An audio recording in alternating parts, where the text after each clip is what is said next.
For all who care to join me, let's say the Pledge of Allegiance.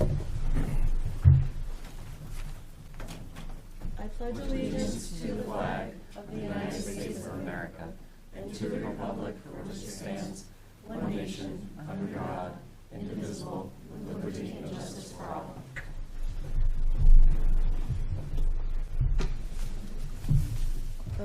So Betty, Karen Bossi, Stephanie Studley, Amaya Tonda, Justine Franco, and Heather Polk. Okay. I'd like to read our board norms. Somebody's coming in. Justine. Oh, yeah. Justine is here. Hey, Justine. I'd like to read our board norms. Debate, commentary, and discussion are healthy and open. Listening and speaking are equally important, and both should be done with respect and consideration. Focus is on students and our schools, not politics. Assume best intentions in all discussions. May I have a motion to approve the agenda? So moved. Second. All in favor? Aye. Any opposed? Okay. So I need a motion to add the personnel memorandum to the consent agenda. Second. Second. All in favor? Aye. Any opposed? Okay, and I have a motion to pass the consent agenda. So moved. Second. All in favor? Aye. Any opposed? Okay, the consent agenda has passed. Do we have anyone for public input this evening? There's no one signed up. Okay. Moving on to Holden with our student report. Along with RMS, RIS participated in a solar eclipse party on the RIS playground. The historical event was well attended by staff, students, and families. RHS student Leon Al-Halak gave a moving presentation on adaptability to all our students during the March PBIS assembly. April's character trait focus is on integrity. It is never wrong to do the right thing. Students are finishing up their state testing, ETCAP, this week, with makeup testing taking place after spring break. Speaking of which, just a reminder to everyone that there is no school from April 15th to the 19th. Our March Madness reading bracket at Northeast was a timely hit, and the book, The Day the Grands Quit, was our ultimate champion. We enjoyed having families for our March parent-teacher conferences. We also held a school-wide Glow Day celebration with special help from Rutland Middle School students. Northeast students had a blast. Kindergarten had a great field trip to Wonder Feet last week. This month, students at Northeast are spending the month of April practicing and highlighting examples of our monthly PAW character trait, integrity. Our classes spent lots of time learning about the solar eclipse and solar system in our science units leading up to the April 8th. We were wowed by the eclipse itself. Students practiced being safe by wearing the appropriate safety eyewear to view the eclipse at school. We look forward to visiting Spartan Arena for our Turf Day after April vacation and to our PTC-sponsored Contra Dance fundraiser on April 25th. As always, keep up with us on Facebook. At Northwest, during March, students focused on the trait of integrity. The month ended with a wonderful assembly hosted by Mrs. Lambert's kindergarten students. This month, our school is focusing on cooperation and collaboration. Vermont Family Network sponsored a performance by Puppets in Education. The show focused on providing children with how to cope with stress and anxiety. The show was engaging and the students were active participants. Today, we had our Turf Day at Spartan Arena. Students rotated to several stations to be physically active and were assisted by students from RHS. After vacation, we will be having a family literacy night. Michael Caduto, Vermont author, will be reading one of his books and providing some dancing. Each family will receive a copy of his book, and we will have a meet and greet with the author. Professionally, Northwest and Northeast have started a collaboration with Partnership in Literacy and Learning. We are analyzing our literacy implementation and working to improve our practices for our students. We are excited to gain additional knowledge to meet the needs of all students. This month, please be sure to watch our latest edition of the Learning Lounge for Rutland City Public Schools on PEG TV. This month, we highlighted the arts across all schools. The link can be found on the website and also on the PEG TV site.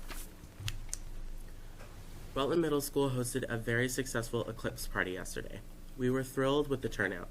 A huge thank you to our science department for making this event happen, and to Rotary South for buying glasses for us. 17 RMS students attended the Vermont State Science Fair in Norwich last week. It was a great experience for them to be able to present their work publicly. Thank you to Miss Allie Mack for the opportunity. A group of our 8th graders will attend the YMCA Vermont Youth Assembly and learn more about how our government works and how bills become law. Thanks to our Global Studies Department for leading this. At RHS, Encore Theater players participated in the regional one-act festival. Congratulations to Cassie Smith for excellence in acting, Colleen Hadley for excellence in acting, Matthew Bratton for excellence in acting, Miles Doobie for excellence in acting, Charlie Souza for excellence in sound design. The mock trial team participated in a competition at the Vermont Law School before federal judges Crawford and Sessions. Congratulations to Devin Newton, Grady Gallagher, Alex Rapano, Amaya Tonda, Leon Ahalak, Danny Brown, Cassie Najwa, Chelsea Pond, Colin Ewell, Austin Salisky, Owen Cosgrove, and Emma Ward. RHS has started the annual state assessments. 9th and 11th grade students are taking tests this week in English and science, and 9th grade students will take math during the week after break. Good luck, students. As the board will recall, we signed an exchange agreement with a school to India. Students and chaperones left at 2 a.m. on Tuesday morning for their trip. They are on their way as we speak and will return to the end of spring break next week. At Stafford, 80 students are competing in the Vermont Skills USA competition. Students are competing in events ranging from additive manufacturing, robotics, welding and fabrication, photography, cosmetology, nail technician, health careers, and many more. On Friday, we will attend the award ceremony at the Killington Grand. Students that earn a gold medal will be eligible to attend the national competition in Atlanta, Georgia. On Thursday, we will welcome our new students for the 24 to 25 school year at our annual signing night. The event begins at 5 p.m. and students and their families will head to their program area. Stafford administration will visit each program to welcome them and ask that they sign a letter of intent accepting their seat in their program. This is a high energy night and we invite anyone to join in the festivities. Thank you. Thank you. Thank you. Okay. And now we have the fine arts report.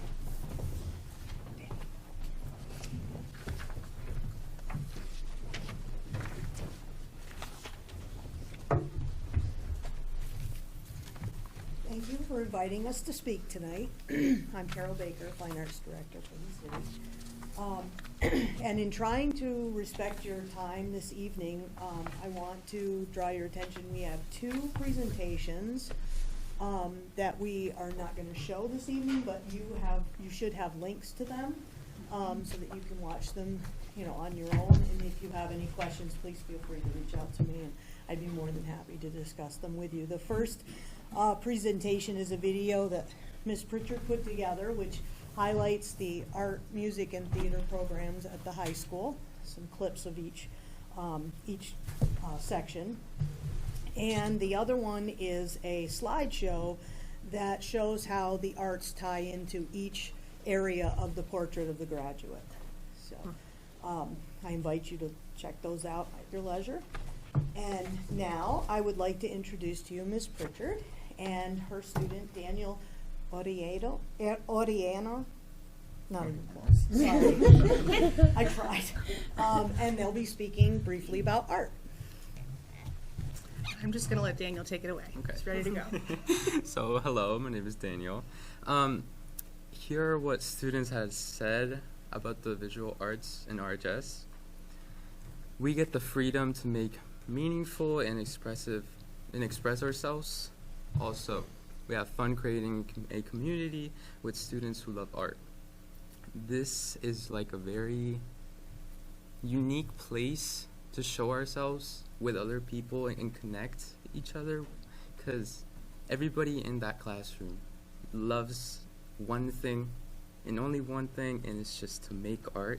And I feel like that's just a very nice way to connect with each other.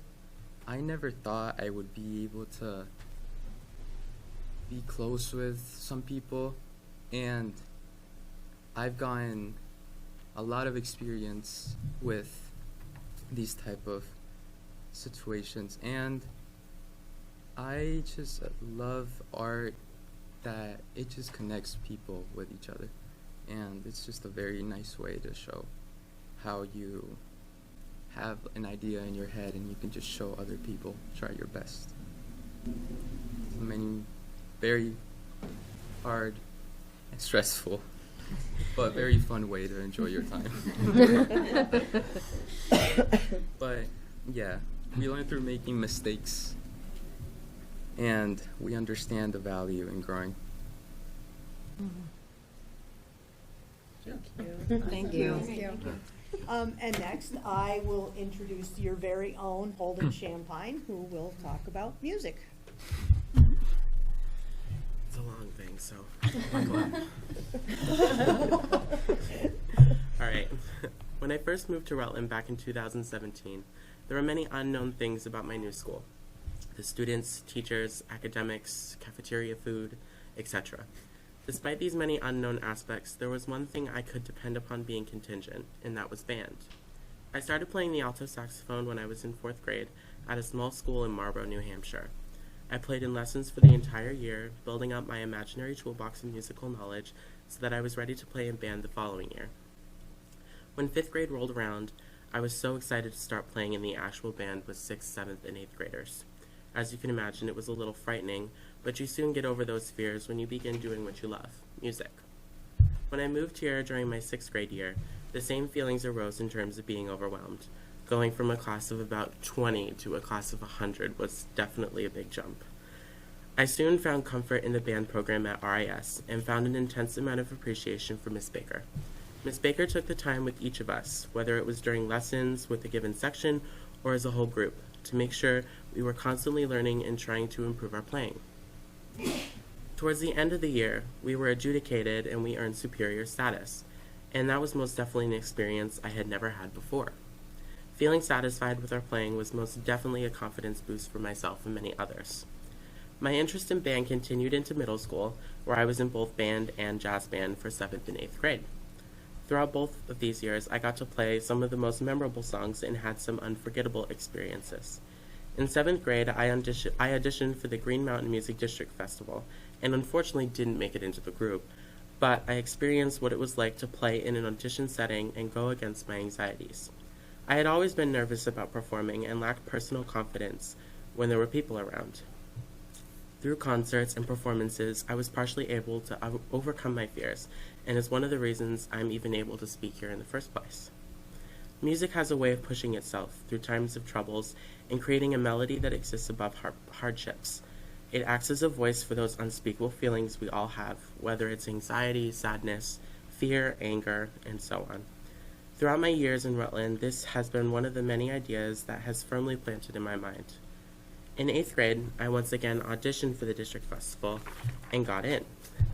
Playing in a group with students from all around the county was something that was truly captivating and something I never saw myself doing. I was also able to socialize to a great extent and met some people, some of which are my closest friends. In high school, band looked a lot different for the first 2 years as a result of the COVID pandemic. However, thanks to the perseverance of the staff in the music program, we were able to continue playing in an adapted setting, outside. Mr. Barnett made every possible effort to ensure that we had an enjoyable experience in a not-so-glorious time. He gave us more knowledge and continued to be an instructor that was both welcoming to all students and hopeful that we could always grow as both musicians and people. In high school jazz ensemble, I have been able to perform at a variety of different locations, play with previous members during alumni night, participate in the Burlington Jazz Festival, and this summer we're traveling to Florida to play at Disney World. In jazz ensemble, I have also been given opportunities to showcase my playing in several solos, something I had been scared of doing forever. Mr. Barnett always encouraged me that I could do it, and that I had every ability to. I just needed to believe in myself.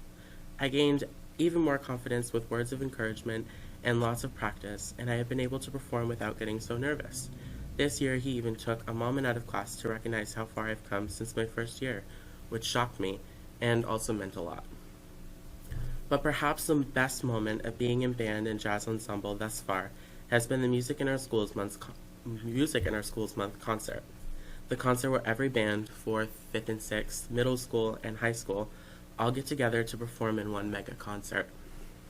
This year was a tough one for me, not because of the music or the time of night, and not even because it was my last. It was because it was my little brother's first one. This year was the first year he was able to play in band, 4th grade, and he chose to play the alto saxophone. Because in his words, I love it when you play. Mr. Barnett has always said that it was our job as the older students to help inspire young Rutland students to join band, and I think I succeeded with that goal to some extent. Thank you. Okay. And last but not least, I would like to introduce Mrs. Archer and her student Colleen Hadley, who will discuss theater. Well, I just wanted to, I'm going to very quickly talk about the classes at RMS and RHS. And at RMS, the focus is on storytelling, and I also introduce the kids to the National Day. Every day there's a National Day. Today is National Unicorn Day. And, and from that, we tell stories from that. One class has been doing puppets. They learned about shadow puppets. They learned about hand puppets, Muppets. And the other class, Brainstorm, they were talking about journeys. They're all really, they don't want to talk. They don't want to tell stories. So how about making a board game? So they're all engaged right now in making a board game that tells a story of a journey. So that's what's happening at the middle school. And then at RHS, again, theater's all about telling stories, and it's about telling stories that are important. And the stagecraft and design students are learning about taking a story and putting it, how would they put it on live? How would they do a live production? What might they do with, how could they learn about set design, costume design, lighting, to make this into an actual production? And then they get to pitch their idea to a producer who's a friend of mine, Susan Hafner, who comes in and talks to them and listens to their pitch decks and chooses one, and she had the money to produce it, and that student gets a $10 Apple Card. So a little bit of real life, and they, they get a chance to see what it's like to actually pitch an idea, a creative idea to an adult. And I'll turn it over to Colleen, who's going to talk about after school. So I'm here to talk about Encore Theater, our after-school theater club. We are a member of the International Thespian Society. We're the only troupe in Vermont. And when you're a part of that society, you can go to an International Thespian Festival where you can connect with people from all around the world who are a part of theater, and you can learn new skills and traditions to bring them back to our theater, which is what we did last year in Indiana. We also do 3 plays a year, and these are inspirational plays, and we present them every year to the intermediate school students. We also participate in festivals and competitions with other high schools in Vermont. We've hosted a festival at the Paramount Theater, and we also helped host states this year, so all the winning theater groups go to states and compete again. They're planning on hosting regionals next year, which is a really exciting thing. We are planning. Sorry, we're planning. We are planning. I think that's it. I don't know. Thank you. Thank you. Thank you. Thank you for your time, and if you have any questions, we'd be happy to answer. Thank you so much. Very impressive. Yeah, well done. Very well done. Yeah. Yeah, I'm glad we're so into arts at our school, because it's obviously extremely important. So. And I like how it brings people together. Yes. Like what you were saying, that really struck me too, about how he's making friends with people that he might not have. So I like that idea. And creative expression is just so important. Thank you. Thank you very much. Thank you. Thanks for making me cry. Oh my God, right? I don't know what it is. I must be like so emotional after like 6 o'clock. We're meeting without Yeah. crying. I'm like, yeah, being emotional. Yeah. We talked about expressing like emotion through music. I was like, I should pick up the trumpet again. That could be our next board meeting. Oh God. Yeah. Me and my trumpet. So next we have the RMS and RHS school improvement plans.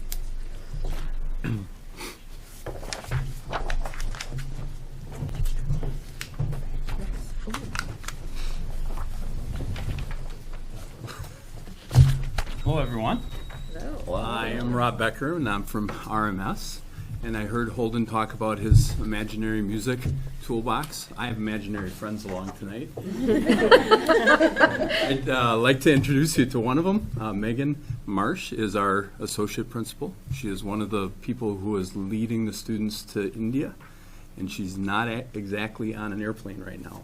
One of the students forgot their passport. They brought the wrong passport, actually. And so Megan has stayed. They're spending an exciting night in Newark. And the parents of the student are running the passport to the student so that they can fly out tomorrow. Wow. So most of the India trip has gone. One student are in Newark waiting for the passport. My other imaginary friend I'd like to talk to you about is Abby Bennett. Abby is our student engagement coordinator at RMS.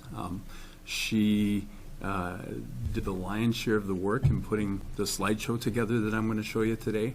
But really, she spends a lot of time working with our data, looking at what the students are telling us through surveys that we do with the students, and looking at their test scores on A Math and A Reading, looking at SABRE scores, looking at school perception survey data, lots of good stuff. So Abby is a wonderful person to have working with us. She's on the school board at Rutland Town, who also has a meeting tonight, so she couldn't make it.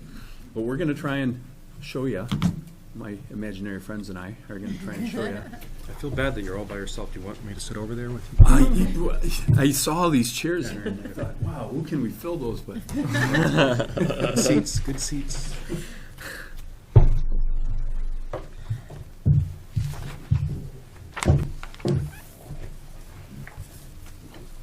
All right. Who are we? This is just some of the demographic information. 54% male, 46 female. Sometimes it seems like we've got a lot of one or the other. Depends on who's in conflict that day. It is kind of surprising to see that we're that close in number. 21% of our students have an IEP. 5% have a 504 plan. And 27% of our students have educational support team plans. Pretty big numbers for those things. This is a picture of our current 8th grade, and I wish it was a little more clear because they're fun to look at. There's a lot of unique personalities there that are part of that group, and you can just by staring at their faces, you can feel those personalities come through a little bit. Our students are 12 to 14-year-olds, usually. We've talked about putting a student parking lot in at RMS for those students that are turning 15 and 16, but at this point we don't have that many. We think that they have, some days we think that they have more ability for complex thoughts. They're able to express their feelings through talking and develop a stronger sense of right and wrong. I think those are wishes that we have for them. They're things we're working hard on. This is a time of great emotional and social change. They're concerned about body image, their looks, their clothes. They focus on themselves, go back and forth between high expectations and lack of confidence. They experience more moodiness. Wow, does that sound like middle school kids? Show more interest and influenced by peer groups, express less affection toward parents. Sometimes they might even seem rude or short-tempered. I would put teachers in that same category. They feel stress for more challenging schoolwork. Some of our students develop eating problems, and they feel a lot of sadness or depression, which can lead to poor grades at school, alcohol or drug use, unsafe sex, and other problems. Middle school's not easy. On the left is Bree Coombs. She's our Spanish teacher. And this young gentleman is Dakari, and they are at Mountaintop. This is a pair of our people who were out Nordic skiing this winter during our Lifetime Sports time. So here are some areas of our focus. Number one, curriculum, instruction, and assessment that has clear product standards and engages students in meaningful and authentic learning. Learning engages students in exploration about themselves and their world as demonstrated by student-led conferences, which we did in the fall. Whole team implementation of identity units in order to know students well, and students are exposed to diverse perspectives and called to re-examine assumptions and stereotypes. We're always trying to expose our students to new things, new experiences, new thought patterns, things that will keep them engaged and learning. Number two, middle school advisory that is supportive and engaged students in social emotional learning. Provides a supportive transition process in and out of middle school and encourages students to explore and share about their identities, especially considering culturally responsive pedagogies. So all of our students are involved in an advisory class. It's 20 minutes long and it's opposite lunchtime. So when the 7th graders are eating, the 8th graders are in advisory, and then vice versa happens. Our 8th graders go to lunch and our 7th graders get advisory. Advisories are usually 12 to 15 students with one teacher. That teacher gets to know the students very well, stays with them for both years that they're in our school. They make advisory phone calls to parents and talk to parents about how those students are doing in class, how they're doing socially, emotionally. The advisory teachers will have the kids open up jump rope, which is our grading system, and have the kids look at, how they're doing, where are they behind, where do they need to spend some time, which teachers should they go out and talk to. So the advisors are really big on that. Plus, we put advisory slides out prepared by our guidance counselors. The advisory teachers work through those slides during the week, and every day there's a different theme. There's some different activities. Some are discussions, some are games, but they're all meant to kind of stimulate our students' brains and have them feeling very adjusted to life in the middle school. So advisories are a really important 20 minutes of the day. Number three, a school community focused on collaboration and shared learning, a culture that's inclusive and affirming to all. A, system for weekly family engagement. B, staff and faculty will engage in critical analysis of equitable student outcomes and opportunities and contemplate strategies for change.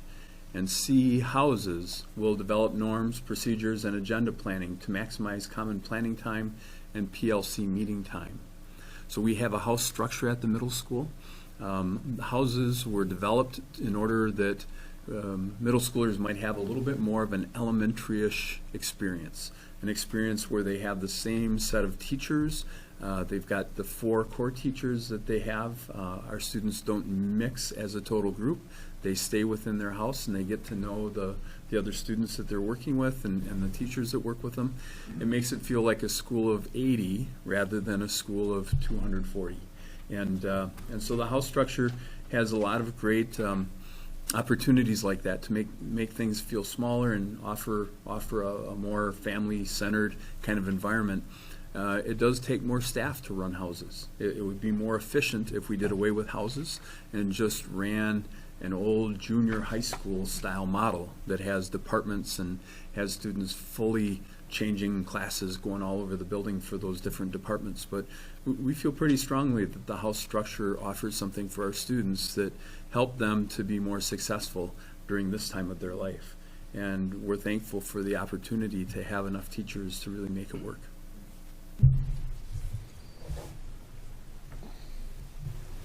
These are 7th graders up here. Coming to Vermont, one of the strange things for me was kids that wear hats all the time. And, you start to recognize kids with their hats on. You see these 2 guys here. And all of a sudden, one day, they come to school without their hats. And you don't even recognize them anymore. So this guy with the big, broad, floppy hat, during our Lifetime Sports, he took climbing. And I saw him just scaling those rocks, arms shaking, legs shaking, but that hat perfectly in place. It was a great experience. All right, so we have a couple of different tiers that are offered within our school. Tier 1 is guaranteed, articulated, viable curriculum work. Wow, that sounds important.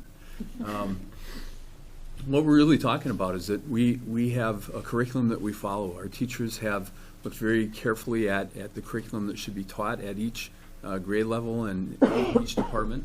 We've worked extensively with Lorraine Bargeman, who has been on assignment through ESSER funding to work with our staff over the last 3 years and really develop our curriculum based on what the standards tell us to do. And as a matter of fact, today was an early dismissal day, and that's exactly what the teachers worked on today, was developing their curriculum.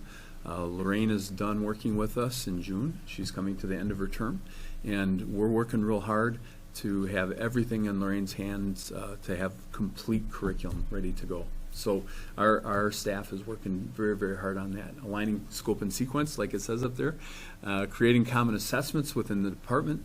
We require that each department has a common benchmark, actually 2 of them per term.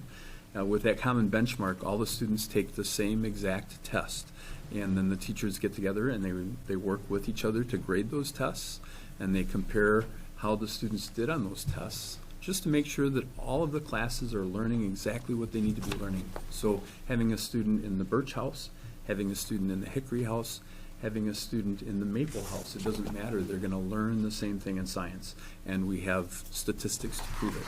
Our teachers will go back and they'll look at those benchmark assessments, and they will decide what are the things that we need to work on to improve. And it really helps to keep them motivated to stay on the scope and sequence that they should be teaching. We use the jump rope grading system. It is a standards-based grading system. We have a vocabulary block during the day. It happens during a time that we call WIN. What I need is what WIN stands for. But twice a week, we drop everything and do vocabulary. And the students are placed in a vocabulary group based on assessments that we give to them. And we watch to see if their vocabulary is improving or not. And the last thing we have is we have a makerspace.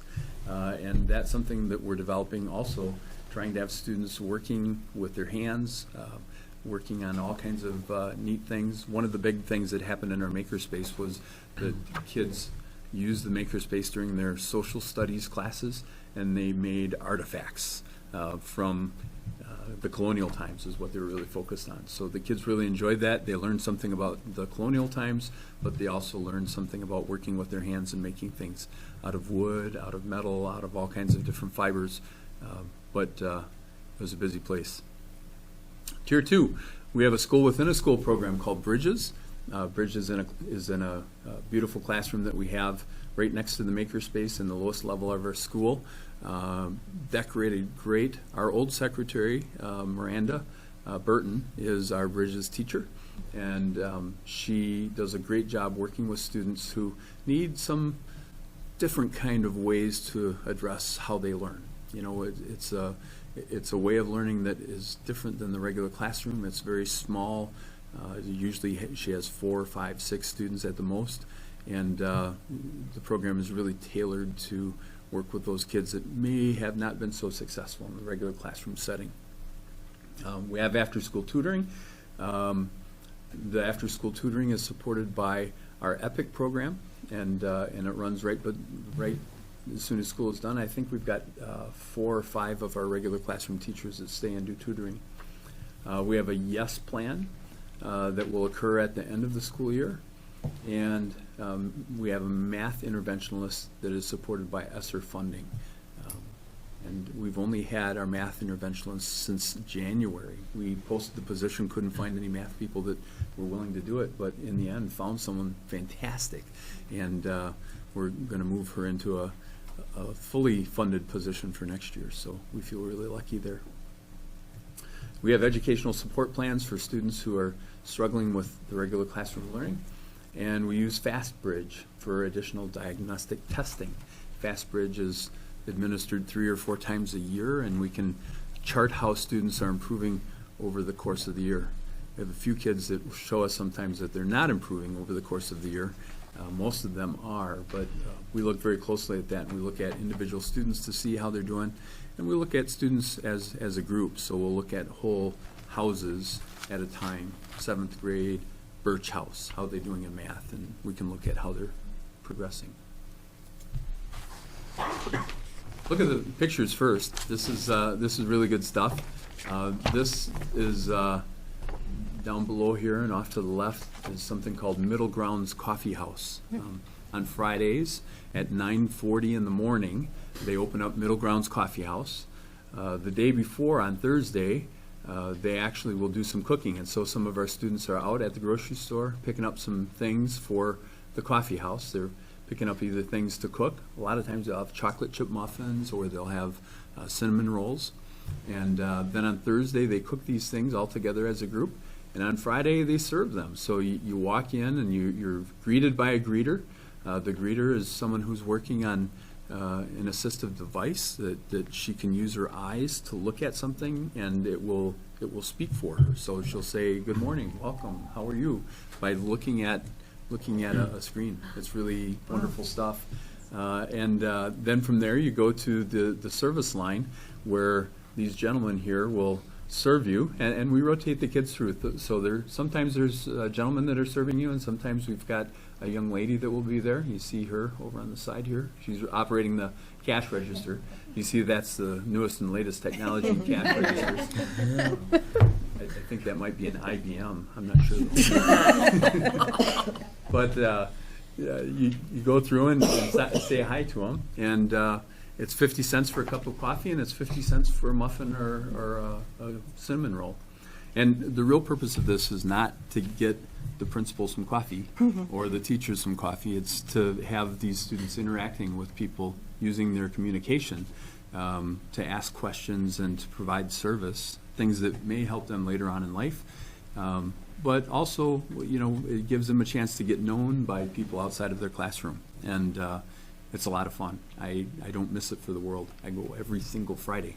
I actually have a tab there. I paid $20 to begin with. And I've got $11.50 left. There's not a lot of school left, so I've got to buy a lot of coffee. So if you want to come Friday at 9:40, I'm happy to take you up there.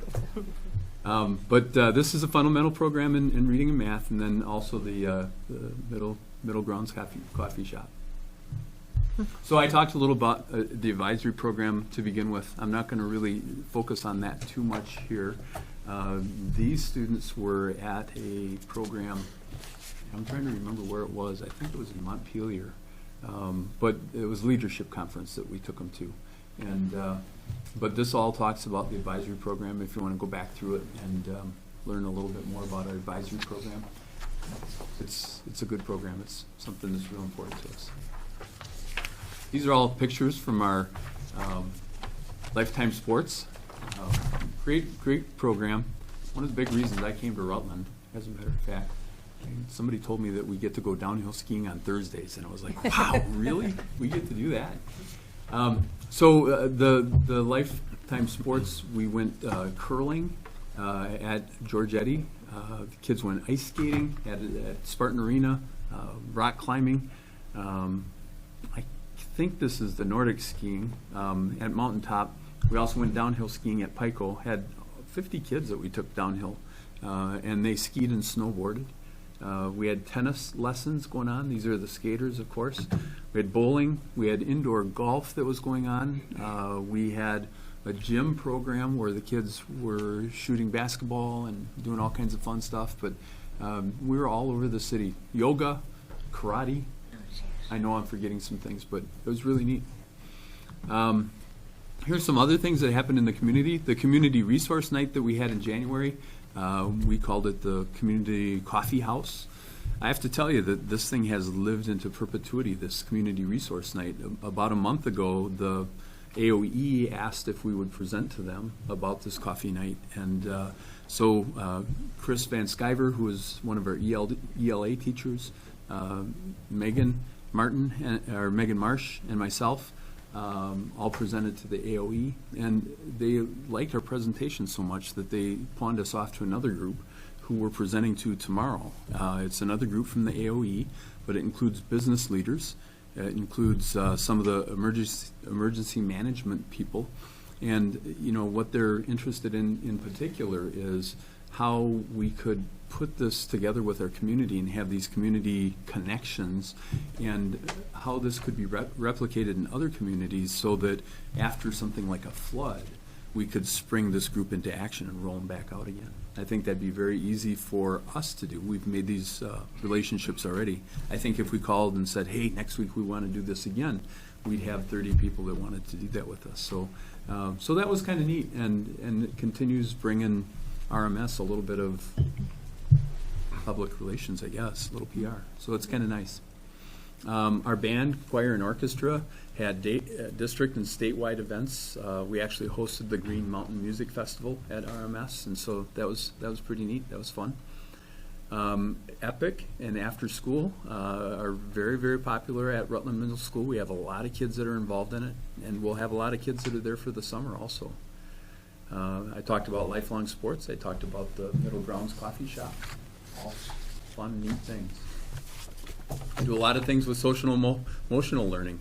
And I'm not going to read all of them to you, just because I think time is important for you.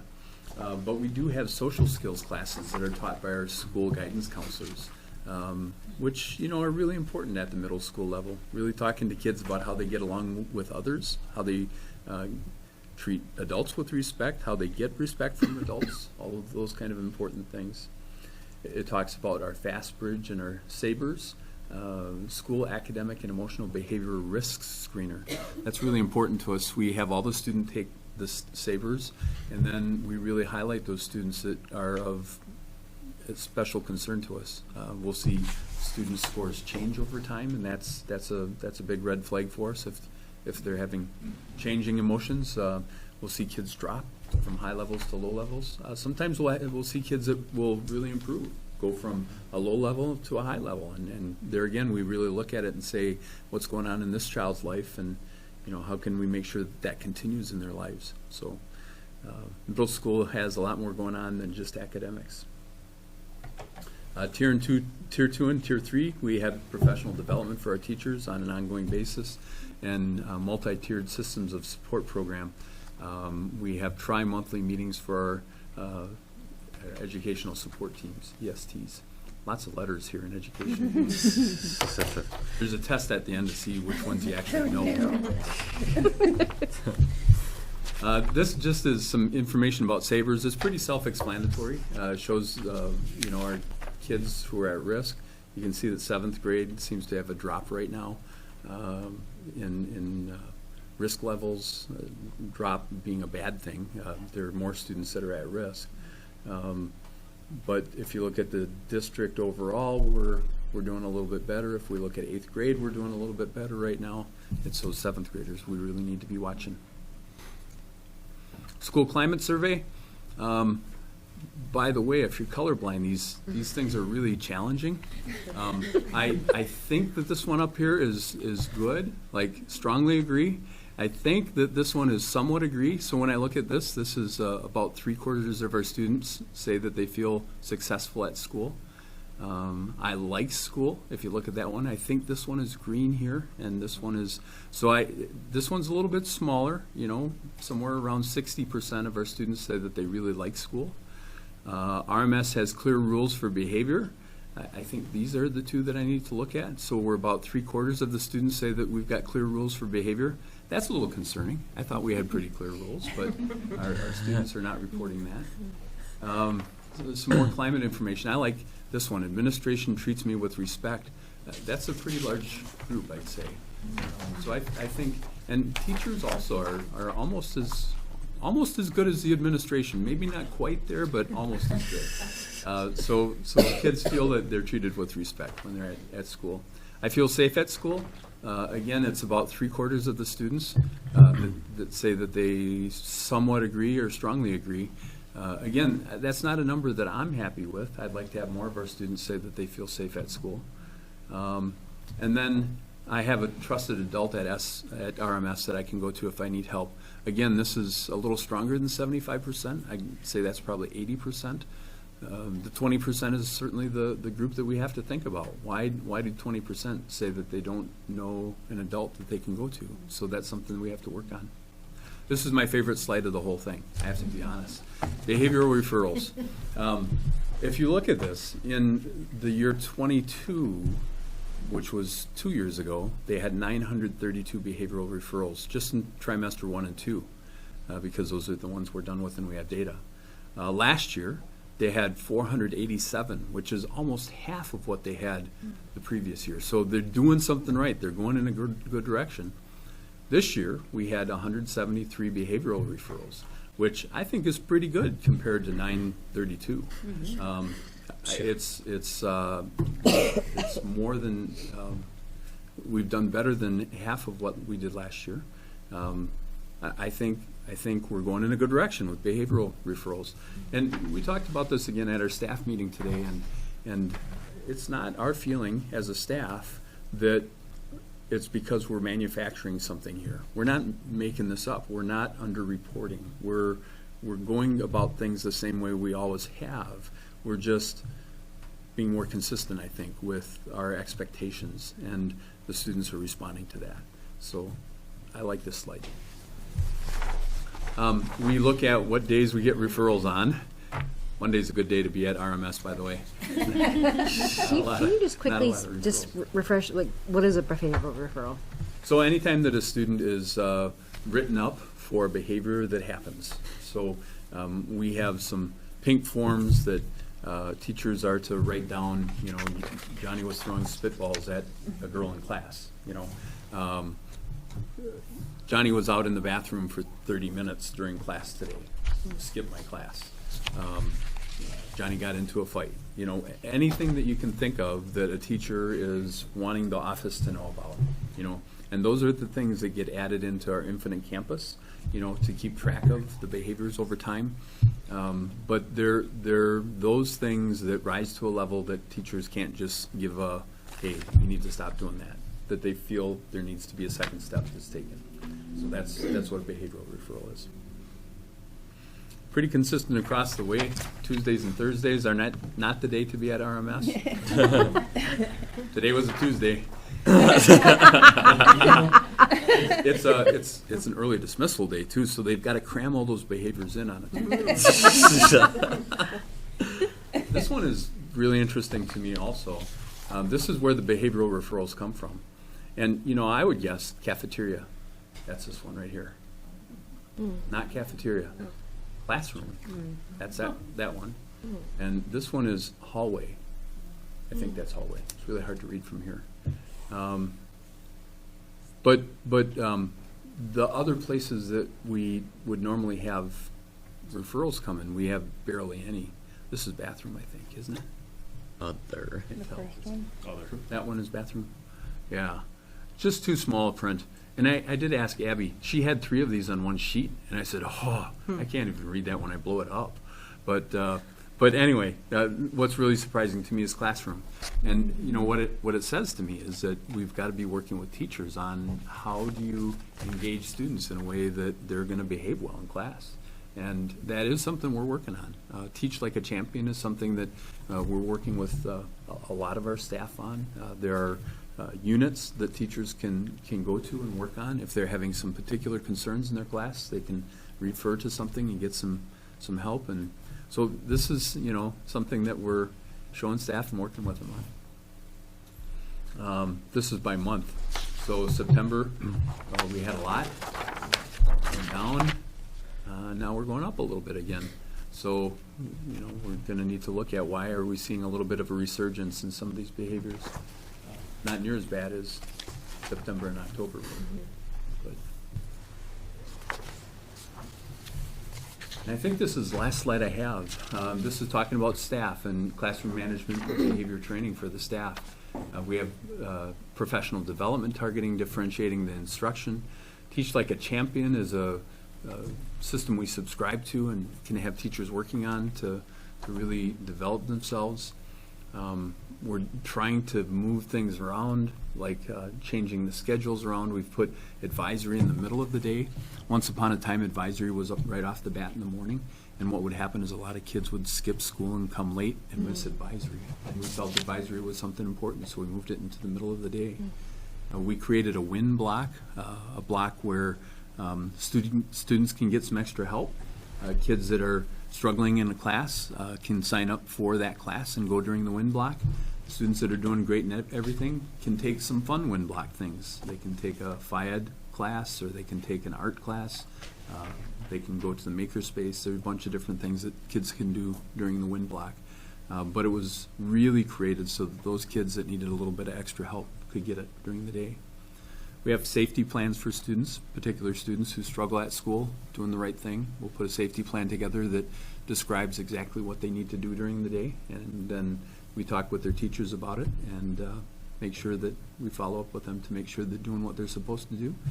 And we have behavior plans for kids that need those. If they're struggling with their behaviors, we do risk assessments and all kinds of things to try and figure out why they're doing what they're doing and develop a plan that will address that for them. And then lastly, we have those tutorial programs after school and during YES Plan. Wow, who can believe that 17 slides would take that long to present? Sorry for giving you all that information, but again, take some time when you're outside of this meeting, review these things. If you have any questions at all, give me a call. Or better yet, come see me, because we can walk around school and you can see some of these things happening. Love to have you there. So if you have any questions, I'm here to answer them for you. And otherwise, talk to me anytime. I have a question about attendance. Yep. How has it been the past couple of years? Not good. Attendance is something we struggle with. We have a lot of kids who either don't come to school or come late to school. I've only been here a year, so I can only tell you what I hear, not what I experienced. But it's been difficult for us to work with the system to have anything happen outside of school from a truancy perspective. Things have gotten a little bit better this year. When we file truancy on students, it tends to go through the system a little bit quicker. But one of the things that often happens is we develop a multi-service team that will work to try and get students back to school. But their effectiveness has not been tremendous. It's a struggle. It's a constant struggle. And middle school, I think, is an especially tough time. I think about a student that I saw today for the first time in probably 2 weeks. I really enjoy the student, really a neat kid. Has some real social anxiety. We've given the student a pass so that they don't have to move between classes when everyone else does. They can move during quiet times. And we're doing everything we can think of to try and help this student to be at school and be comfortable here. We have a student who has not set foot in the school this year. We've met with the parent over and over and over again. We think that the student may come here to Longfellow because they have social issues that they're concerned about.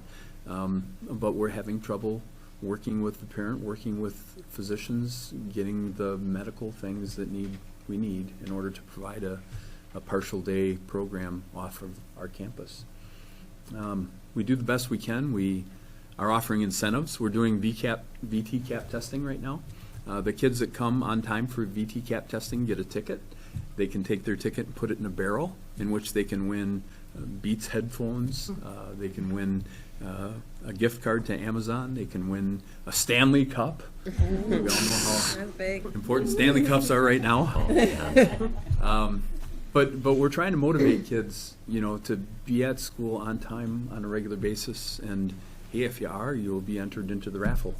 The thing we found out is there's a black market for raffle tickets. If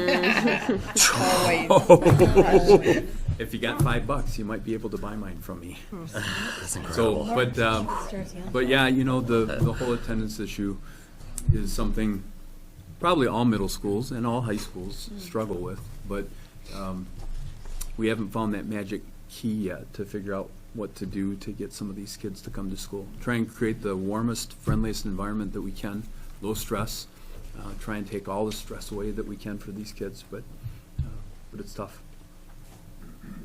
I think it sounds like you're doing a great job, though, and I really appreciate your enthusiasm. Thank you. It's fun. I like to tell people every day is an exciting day at RMS.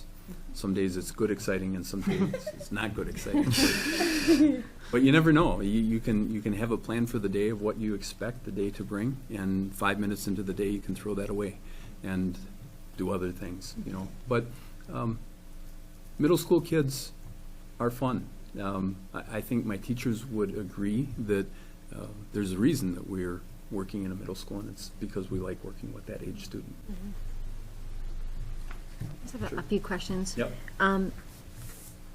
I'd like to see, I've always liked to see more parent engagement, and I know back several years ago, you used to have student-led conferences. Yep. Yeah, and I'm just wondering, are you still doing that? And is We that did them in the help- fall. Okay. Yep, so we did one of each this year.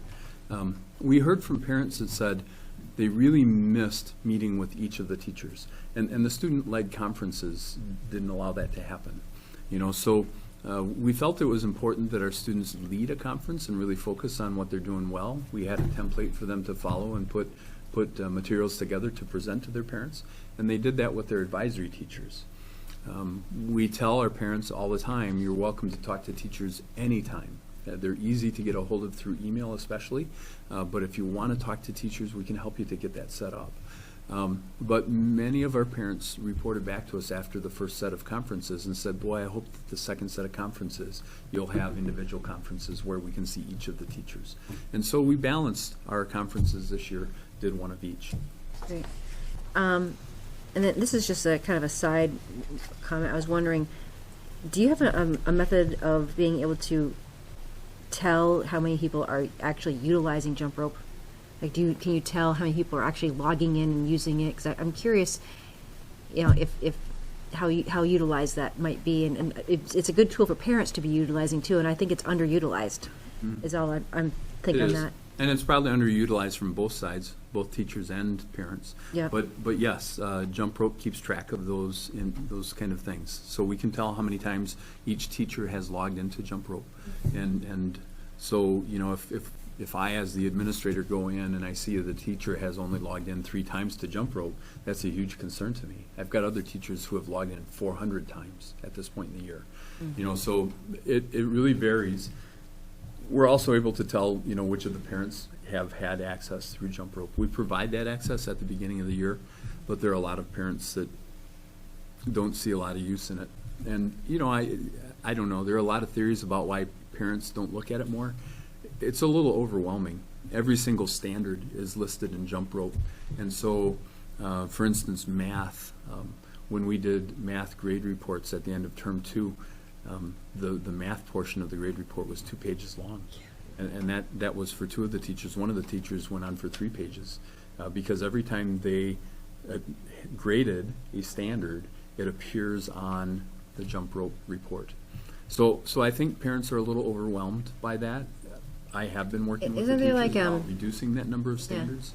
Isn't there like a missing assignments thing too on there? There's It's been a missing while since assignments. I've gone on it, so I'm thinking Yeah. that I think. But anyway, and then I guess my last question is the reduction in the behavioral referrals. I'm just wondering, is some of that can be attributed to maybe also some of the teachers being more apt to handle maybe certain behaviors, and they don't necessarily feel they need to report it, and they can just take care of it on As a on the principal, spot? that's what I want.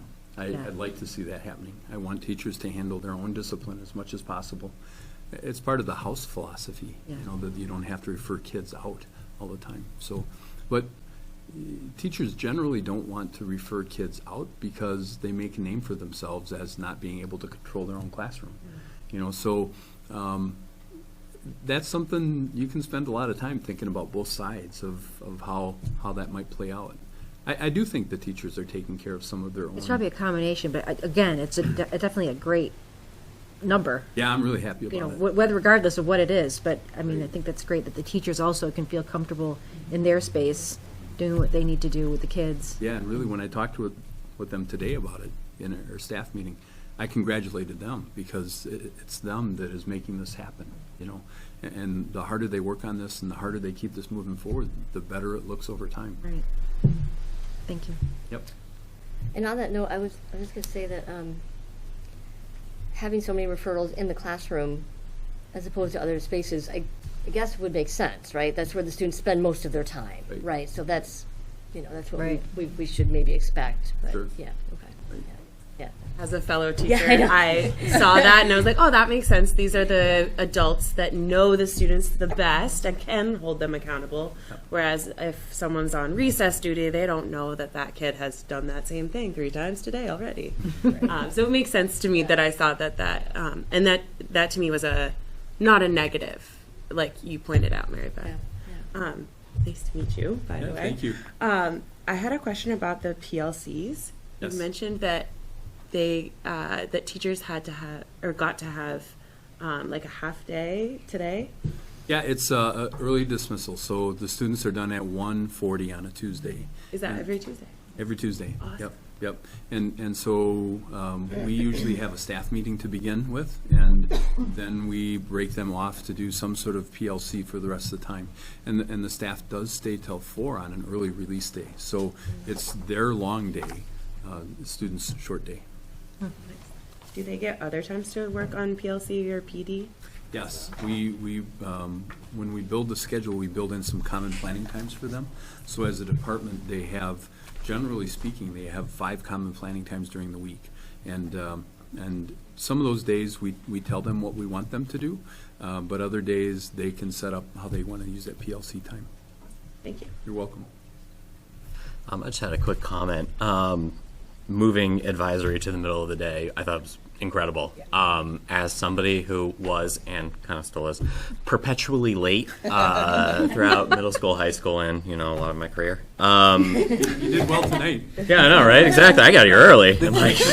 And moving advisory to the middle of the day is like, that's incredible because it really is a really important time of the day. Yeah, it's awesome. Yeah, thank you. Seems to be working.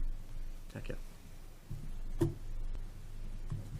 All right. Thanks for all the time tonight. Thank you. Thank you very much. Very impressive what you guys Yes, do. very Yeah. impressive.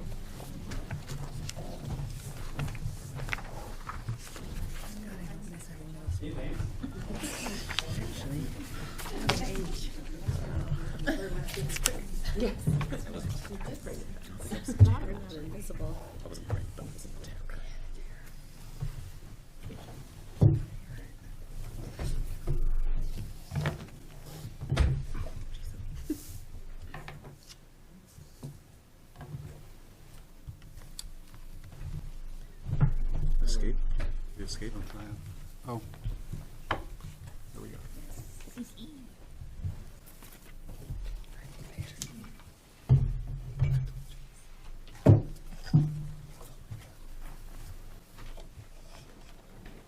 Somebody closer, tell me which.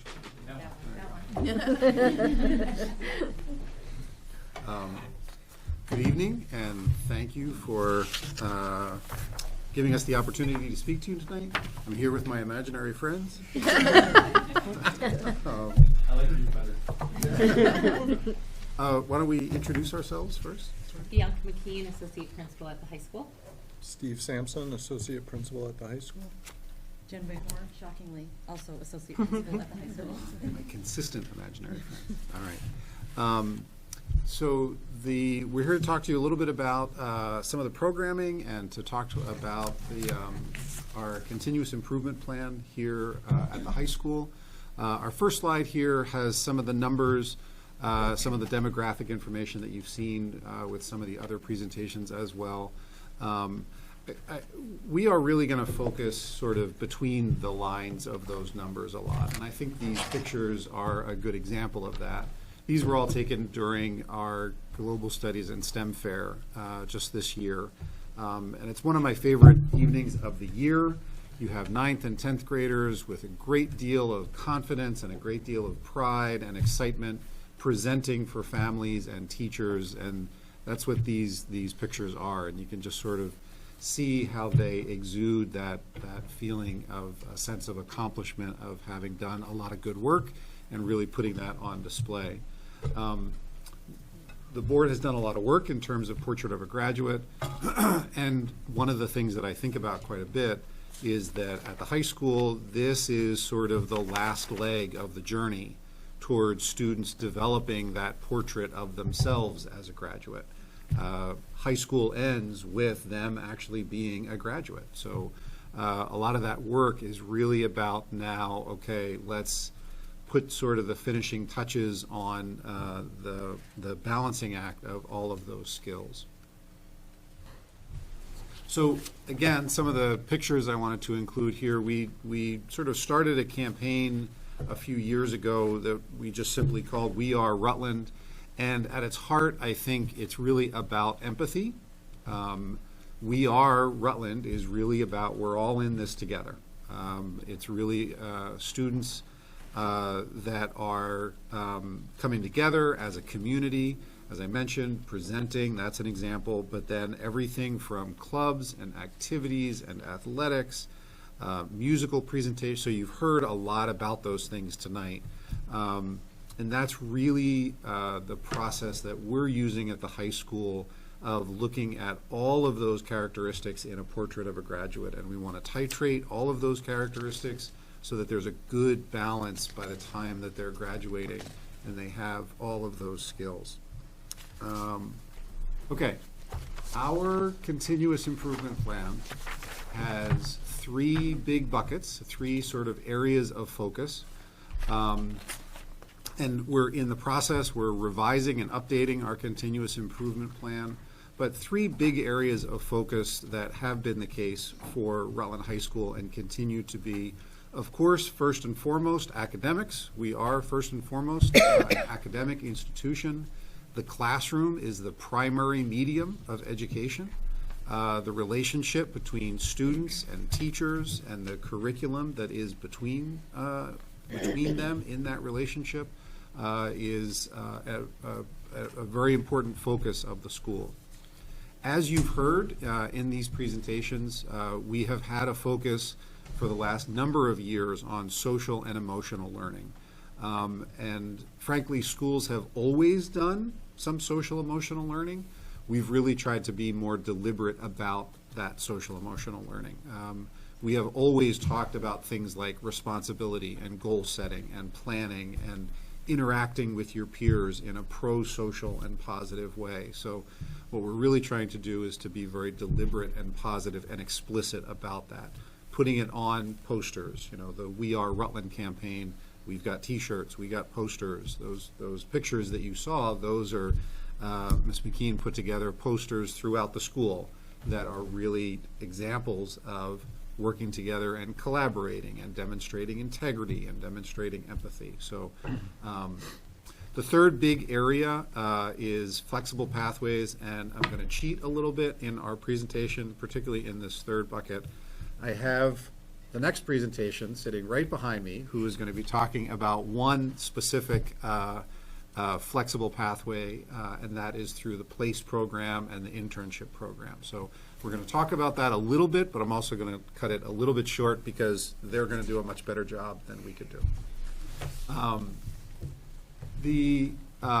very proud to report, with Mr. Sampson's leadership, this has been an ongoing effort that Rutland High School undertook, I'm going to say 5 years ago. Marzano High Reliability School Certification. I think it's important to feel good about the work that you're doing personally. I think it's also really important to solicit outside input on whether or not you're doing a good job, and ways that you can improve the work that you're doing. So, for example, our NEASC accreditation is an outside source, an outside organization that came in, took a look at the work that we were doing and said, these are going really well, continue to work on it. We got really high marks with our accreditation. Marzano is another one of those. It's an outside organization. It's very focused on research. The base of the material is, all right, let's not talk about like beliefs and philosophies of education. Let's talk about results. Like, what are the things that schools do that result in highly reliable student outcomes? That's really where that comes from. So I'm really proud to report that we've now achieved level 4 of that certification. And again, Mr. Sampson has really led that effort. And as you can see from each of those, starting with a safe and collaborative culture, teaching, curriculum, and now the work that we've been doing in terms of standards referenced reporting are some things that they've come in. We provide evidence to them. Here's what our report card looks like. Here's what our grade book looks like. Here's what teachers are doing every day in terms of standards reference reporting. And they're saying, okay, thumbs up, nice work, that's a good job. So just this year, we were recognized with level 4 certification from that outside organization. All right. So as I said, 3 big areas of focus. I'm going to turn it over to my colleagues here. And first up to talk about curriculum and academics is Bianca. All right. So this slide really kind of talks about the ongoing work that we're constantly doing at Rutland High School. We've been doing this for a long time. This aligns to our district initiatives as well as those outside accreditations, as Greg was speaking about. NEASC, for example, we get a report. We set goals around things we're working on.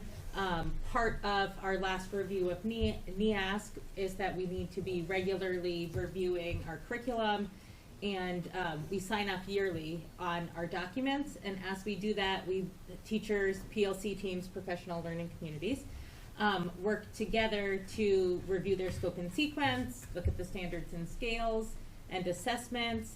In addition, this year they've been doing a lot of work with unit plans, and as a part of that, we go back to those national standards. The Agency of Education will adopt various national standards, and sometimes they change, and we adopt new national standards. So social studies, for example, had new standards come out before COVID, and so we kind of hit the pause button on that, and in the last couple of years we've been looking to realign those. I think that they're living documents. It's always a work in progress. We want to be responding to student needs, and I do think with our strategic plan work that we will continue doing, we will continue to look at those documents and complete that ongoing work. We also have some learning recovery we've been doing, specifically coming out of COVID and with ESSER, and the bullet points on there are curricular review, new programs and courses, and flex block and credit recovery. So you've heard me come and speak before about our program of studies. Each year we publish a program of studies, and around this time we start creating our master schedule based around student needs and resources. So we're always looking to adjust and titrate to get the right balance of offerings for students with their current needs and the resources that we have. So it's a delicate balance of making sure we're meeting individual needs and we're being fiscally responsible. So these are some of the things that we take a look at when we talk about individual needs and school-wide needs. We do have our global studies and STEM concentration. Students can choose to take part in those, and it's an individual choice to do that. It's some additional sort of coursework and extracurricular activities. As a piece of those, students do capstone. They can also do capstone and not be engaged in a endorsement. One of the wonderful things about capstone is it allows the student to really choose what they want to do their research on. And I think Holden did capstone this year. We also have students who participate in early college. We have some students who participate in dual enrollment through either courses we offer at the high school or through the voucher system, where students can take a couple classes and get that credit through colleges that then we would grant at the high school.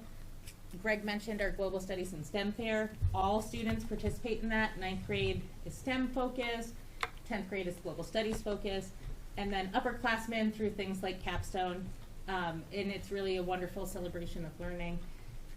We have lots of AP offerings, especially for schools around here. Again, it's that balance of needs and desires of students and being fiscally responsible.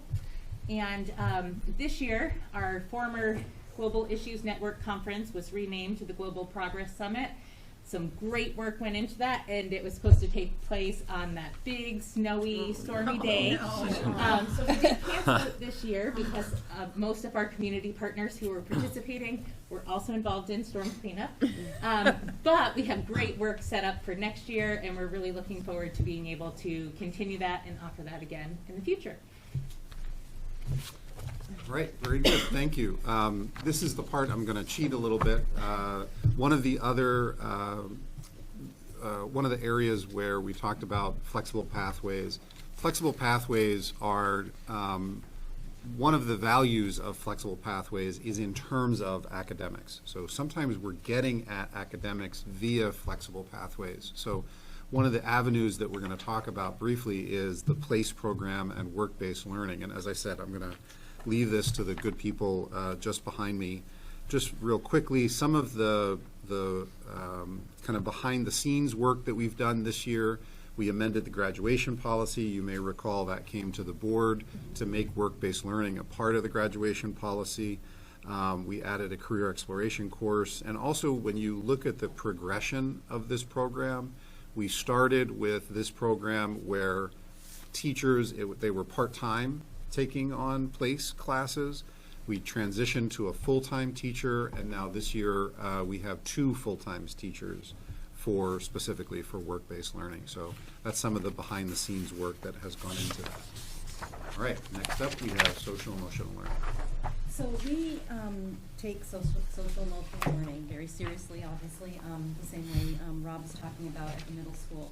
We embed it in everything that we do.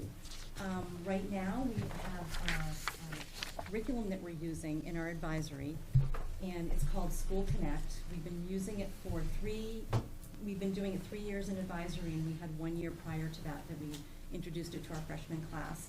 And we work with them once a week, and it's similar to what Rob was also saying. There's videos in it, they do games, there's discussions on really important topics for students that are in high school. Things like managing their time, collaborating with each other, managing social media, relationship building, and then handling conflict. So things like that. And again, we meet once a week with them in advisory on Mondays, and so we work on the social emotional curriculum, and then we help them sign up for appropriate flex blocks for the rest of the week. We also have a lot of clubs and activities, as you know. You've heard about a few of them. EPIC has been wonderful with us and really reacting to the needs and responding to the needs of students and what their interests are and what a teacher's interests might be. So as you can see, we have a lot of variety on what we offer. Outdoor club, there's a baking club, construction, rugby, and then some art offerings that we've had. And for a while the kids were really interested in playing games, so we had an advisor and they started playing games with the kids after school, and it was really popular. Another part of social emotional learning more recently has been digital wellness. So we have done, so Greg has done some really nice professional development right within our own faculty meetings. And he's done some kind of quick hits on different presentations on how we can, as adults, can manage our own digital wellness and then help our students learn to manage their digital wellness as well. And one of the things we've been dealing with, which I think any school this now isn't dealing with, is artificial intelligence. We had a really nice faculty-led professional development with some teachers that had used artificial intelligence positively in their classroom, and they used it to support what they were doing in the classroom. Before that, a lot of people were like, oh yeah, what are we going to do? How are we going to manage that? And they came up with some really nice ideas for teachers to use artificial intelligence in their classroom.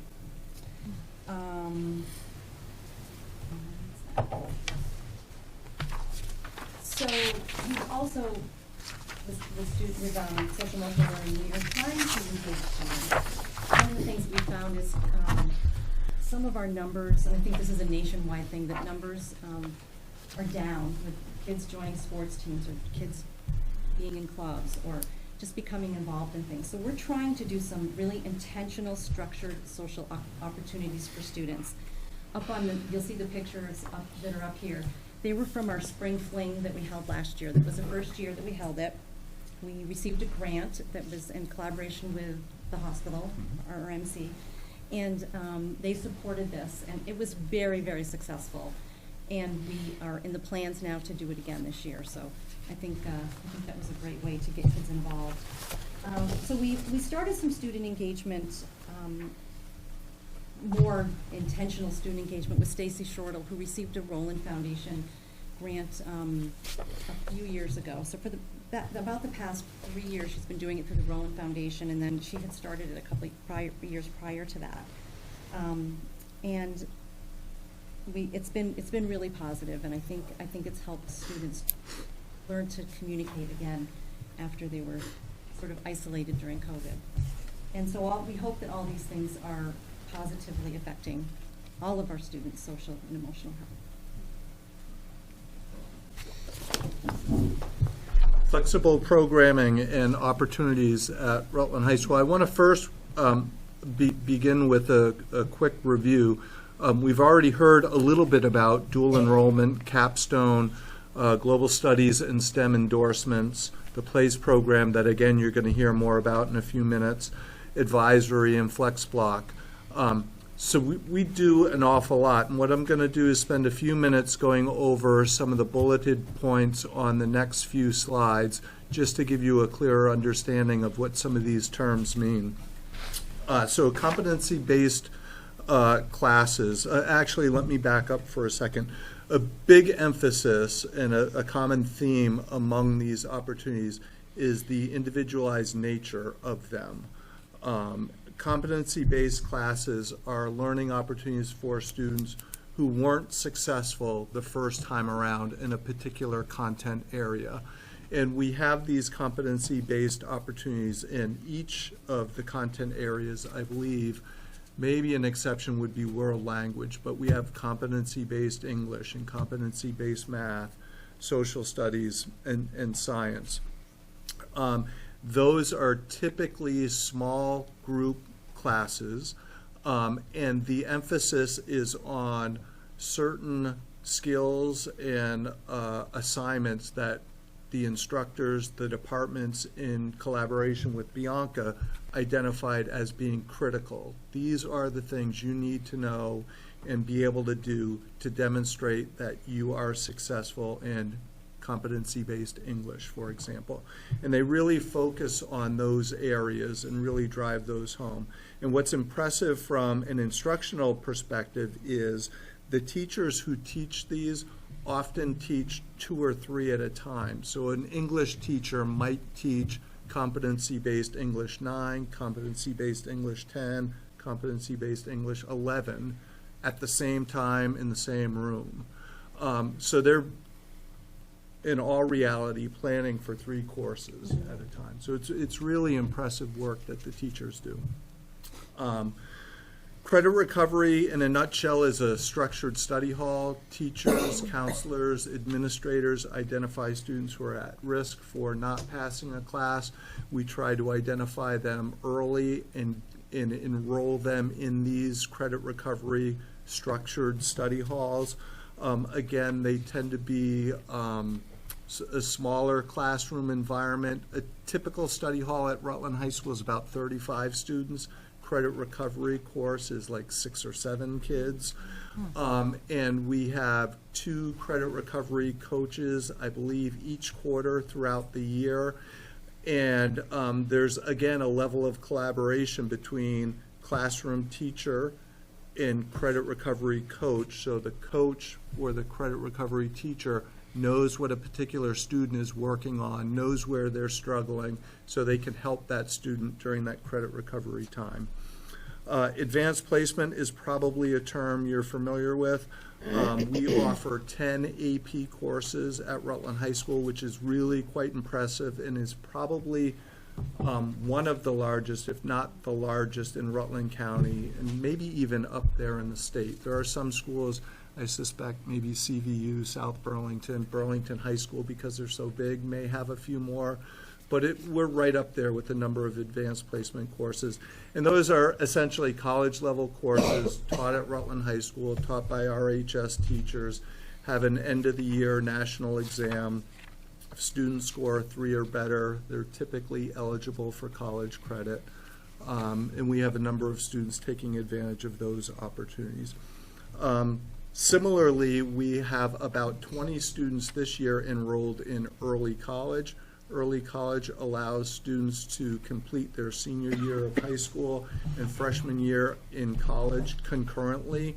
Those students are not on campus during the day. They're typically, I think most, if not all, are either at Vermont State University at Castleton, get the name correct now, or I guess it's Vermont State University at, I don't know, the Community College of Vermont, CCV. Let's stick with that. Those are the two biggest.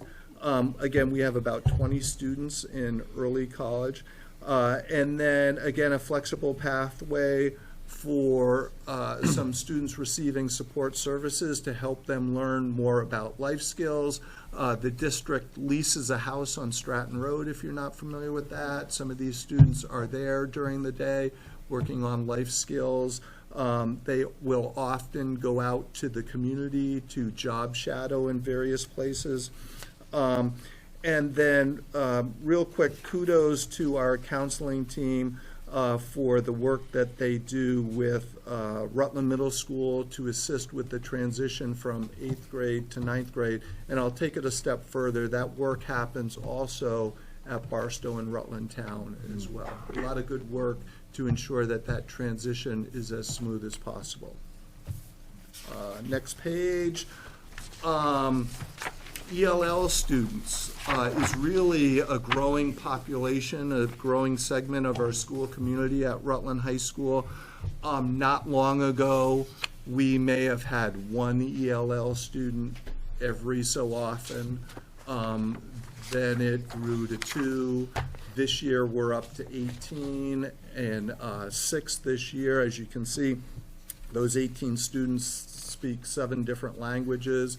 And kudos to Sarah Mayshark, pictured in the photo here, our ELL instructor, and Jen Prose, who do a lot of the lay work in getting the students established at Rutland High School, putting together their schedules, trying to figure out what a student who has come to us with a transcript that's written in Arabic, what they should take at Rutland High School, as you can imagine, is a bit of a challenge. Somehow Sarah and Jen figure that out, get them appropriately placed.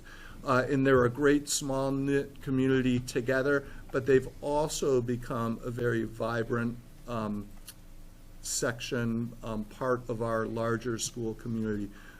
The Rutland High School students as a whole love that group of kids you see on the picture there. It's really, really a great group.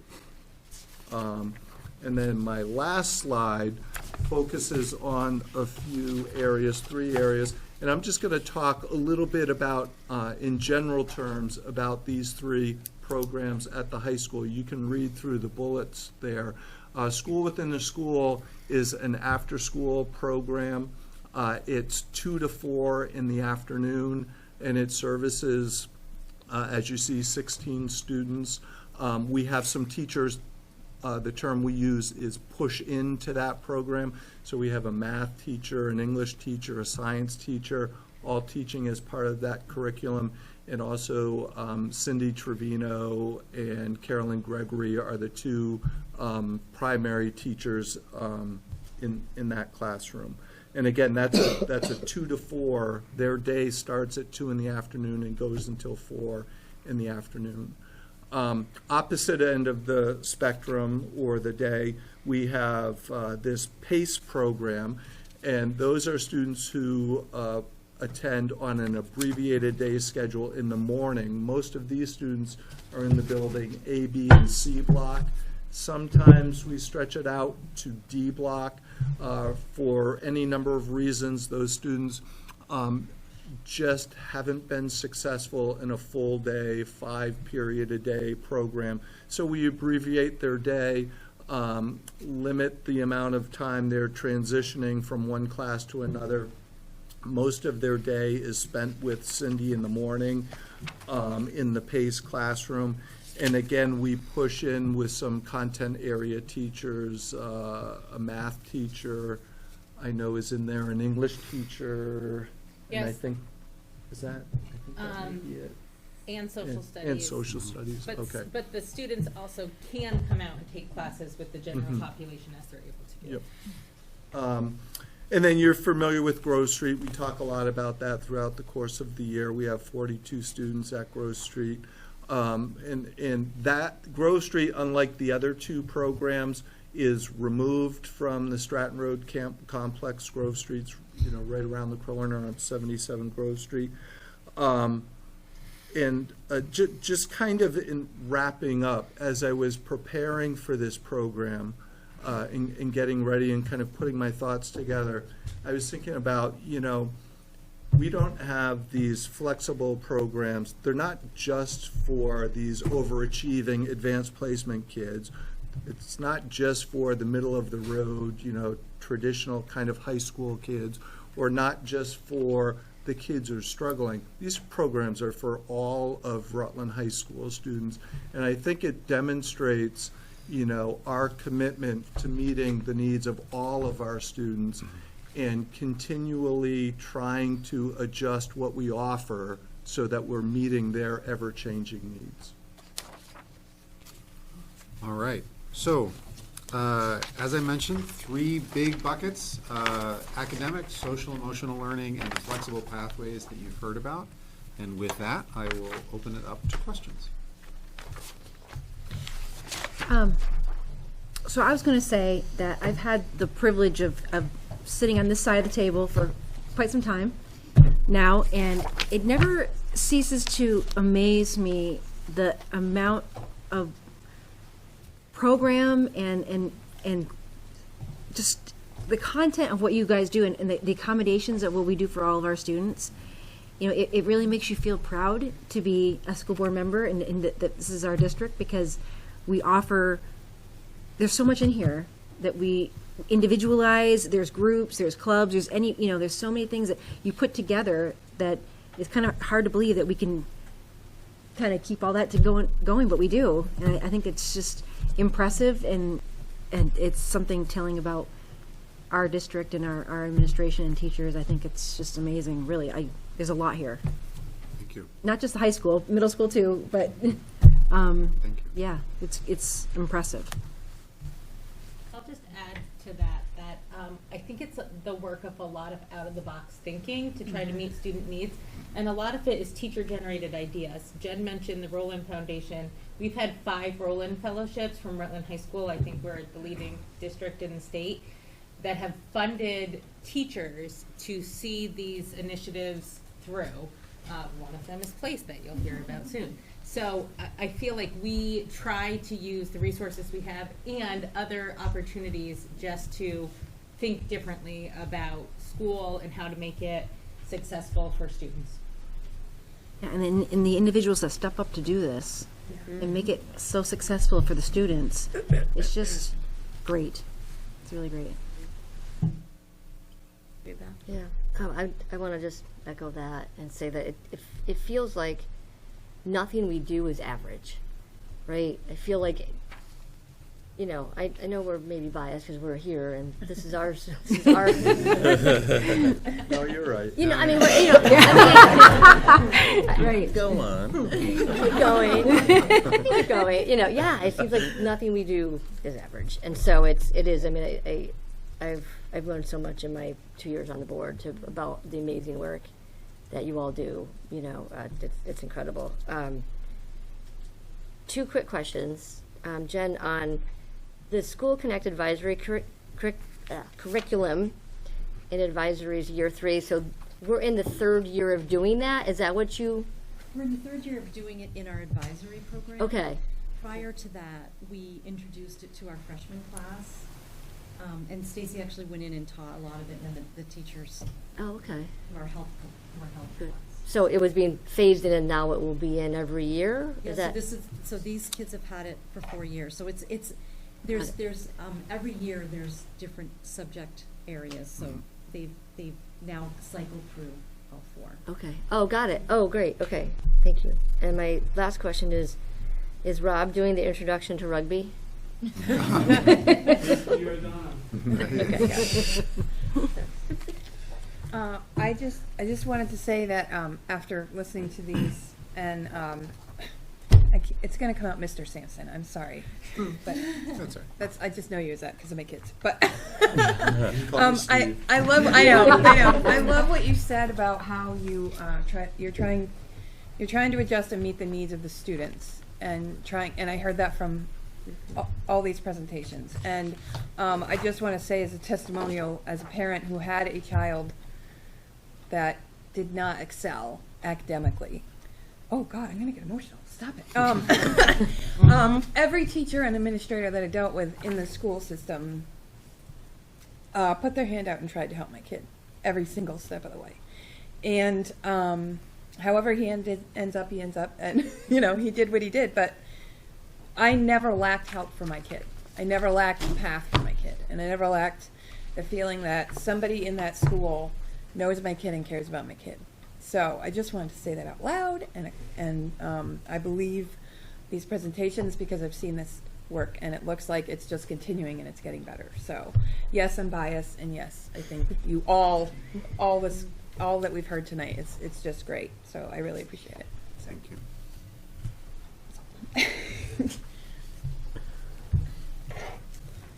Well, thank Great you work. very Thank you much. guys. Thank you.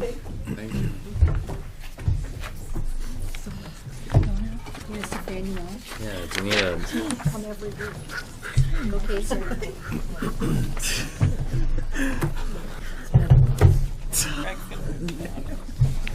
Okay. Oh, that'll do it. You got the no sugar sweats. We've got I get these that. 3 criers. Like, This is easily. Like, you get from clapping. The clapping, the crying, all of it. crying now. Oh, no, you have. No, it comes. Okay, we got 4. Yeah, mostly. Mostly. Ah. He was so sad. Hello, everyone. I'm Jen McNeil. I'm a place internship coordinator, a work-based learning teacher, and also a finance teacher at the high school. Thank you for inviting us here tonight to speak about the PLACE program and also about the Applied Math Finance course. We'll start talking a little bit about PLACE, which Greg mentioned earlier. So the PLACE mission statement is in cooperation with community partners, Rutland High School's Promoting Learning by Activating Community Engagement, PLACE, seeks to extend and apply education through learning outside the classroom in order to cultivate citizens committed to enriching local and global communities. And the PLACE motto, which carries through all our PLACE classes, is everyone enters with different abilities, everyone leaves employable. So this was a picture from a segment we did at PEG TV. And we'll talk a little bit about the PLACE internship class. So in PLACE, students are partnered with agencies and organizations within the community for a work-based learning opportunity or internship. In this experience, students are able to apply learning outside the school, and they complete service learning projects to gain the skills and knowledge necessary to become productive citizens committed to enriching the local community and also sometimes globally, depending on where their internships might be. Typically, the students are juniors or seniors, just because usually in their schedule they need 2 blocks of the day so that they have time to go out to their internships and back. And usually they attend their internships anywhere from 2 to 4 days, depending how long they go, and then we meet with them. Kim and I meet with the students once a week for kind of a seminar class where we reflect and discuss what they're learning, and that's when they do kind of some of the assignments, and we talk about workplace skills and really kind of reflect on what they're learning at their internships. And it's a 50-hour requirement, but most of the students complete well over 50 hours because they really enjoy their internships. It's something they're invested in and engaged in. We also have PLACE work experience, which is offered during Yes Plan, and this is really usually a very popular Yes Plan option. Currently this year we have 45 students enrolled, and so it's a great opportunity for students to do kind of a mini internship, a job shadow that runs during the Yes Plan, and students again get the choice of where they want to be.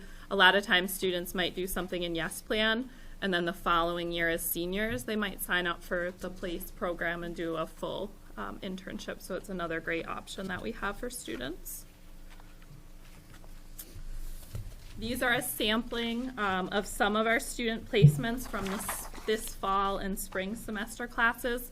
So as you can see, we have a lot of great community mentors from Rutland County, including the school district. Our schools have been gracious. A lot of the teachers and administrators have hosted students.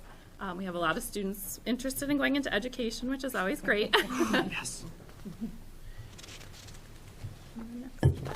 And then, so these are some of the future careers that our students have been interested in.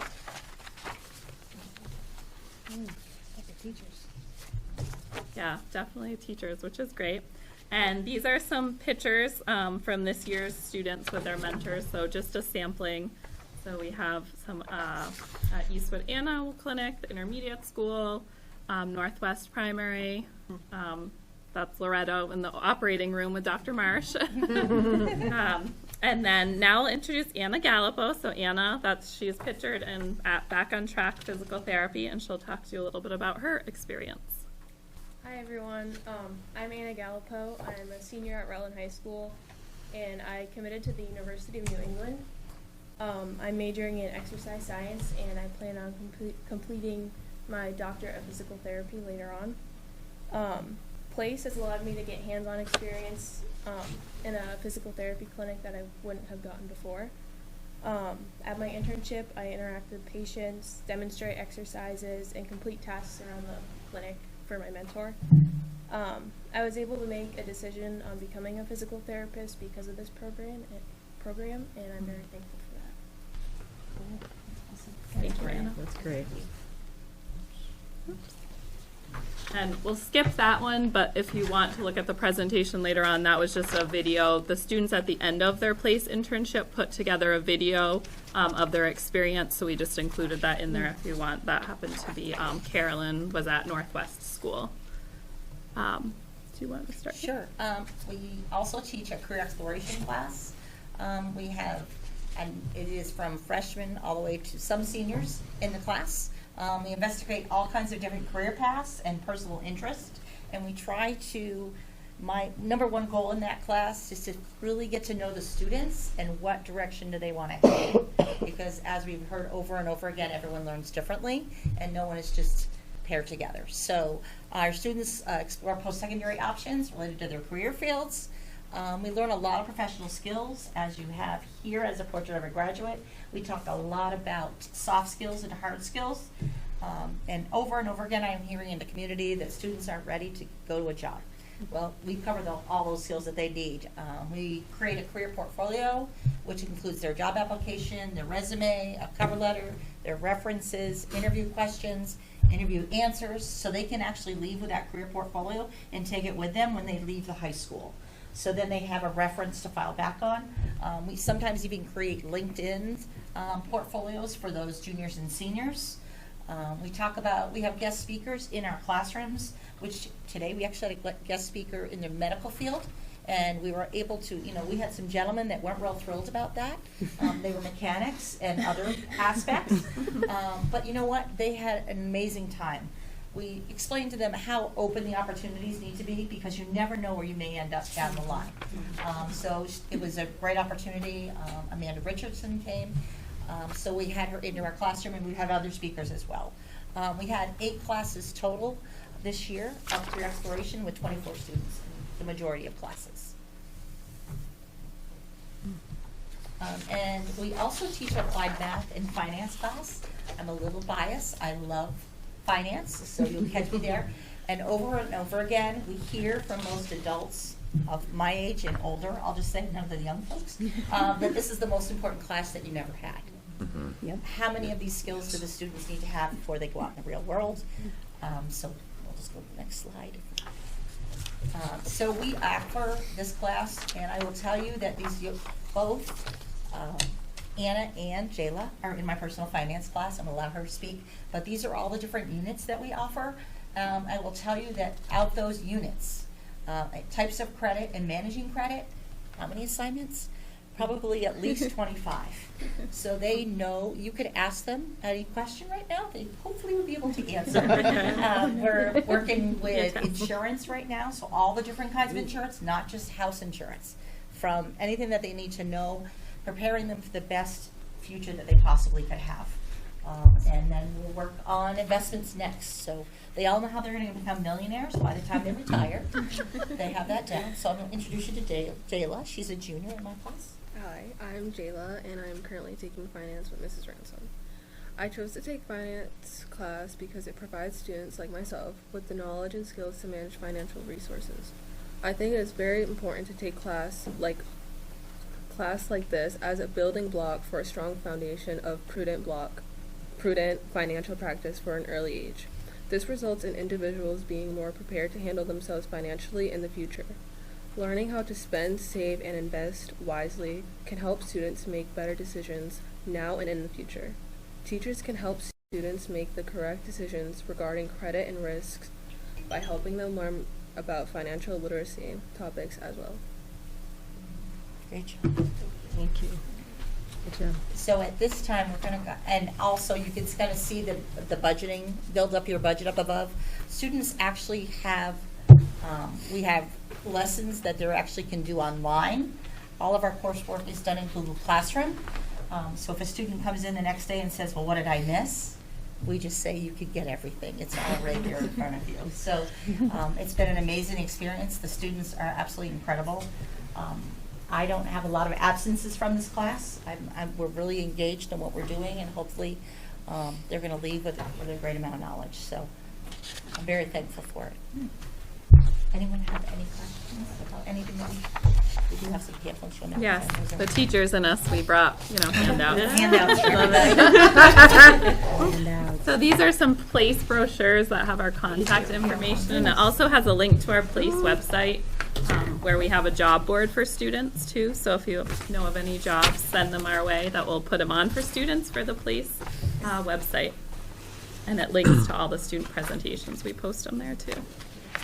And I guess I want to just talk about why it says budget challenge on the bottom of there. The students have been involved in the budget challenge in the finance class for the last 2.5 months, where they have gotten to set up a budget and been paid every single week. They have a spreadsheet. They have to set everything up to pay their bills. They have to do automatic payments. They have to look at their checkbook balance. They have to maintain a balance in the checkbook to pay their bills every month. They receive emails where they have to make changes to that. Life things happen. So it's been a really great opportunity for them to do that. And we're finished the end of this week with that program. So. That's crazy good. Yeah. My That's God, that's amazing. crazy good. It takes decades Spreadsheet. to learn this stuff. Oh, I can't Spreadsheets. even tell you how much. I just think that's so great. Spreadsheet, budget, credit, all that is just so good. Oh, it's so good. It's adulting. You could call the class adulting. No, totally. Yeah, literally. Just Yes. Well, and so this can count as part of the life skills graduation if they don't. They can choose to take it either in math or in the life skills credit. Awesome. So awesome. And just recently, we did add. You heard Mr. Schillinger talk about Cindy and the other person in her class. I'm sorry, I don't know. Carolyn. We do an after-school financial literacy adulting class in my room for about 7 weeks. So those kids come and we're able to teach them as well, which is really nice in a different setting. And they love budgeting. Loved it. Wow. Can I take it? Yeah. Say, can you do this in the community for some older folks too? Like, Keep my hand down. Thank you very much for having us. We appreciate it. Thank you. This is great. Yeah, thank you. Very important.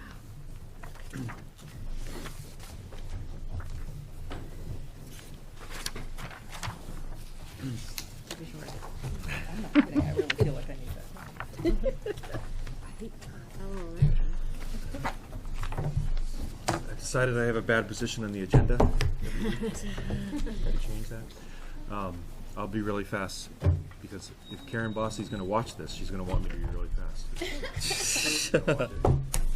on YouTube. I did want to say very quickly, Carol's here. We had a great Music in Our Schools month last week, and I just wanted to thank Carol and all the fine arts teachers and all the parents and faculty who support those kids, and really for our whole community who supports the arts at Rutland City. We have a great program, and it's great to see it in March and see it all come together like you were saying.